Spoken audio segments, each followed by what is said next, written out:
तर गटकपूर्व 2025 मधील हा इतिहासाचा प्रश्न.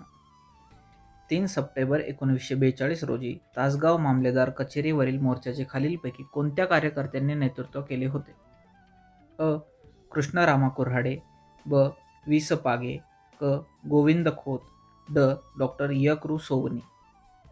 तर याचं बरोबर उत्तर आहे वरीलपैकी सर्व बरोबर. अशा वेळेस आपल्याला सगळे नावं माहीत असणं अपेक्षित नाही.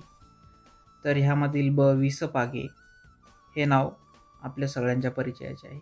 ह्या मोर्चा दरम्यान त्यांचं असं स्टेटमेंट आहे की हा मोर्चा निशस्त्र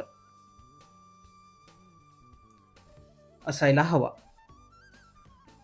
ह्या मोर्चा दरम्यान मोर्चेकऱ्यांनी ज्या इंग्रजांच्या सेवेतील मामलेदार व न्यायाधीश आहेत त्यांना गांधी टोपी घालून तिरंग्याला वंदन करायला भाग पाडले. आपल्याला असं म्हणता येईल की ह्या मोर्चाने प्रतिसरकारचा पाया घातला. चलेजाव चळवळीच्या पार्श्वभूमीवर पश्चिम महाराष्ट्रात असे 3 मोर्चे झाले.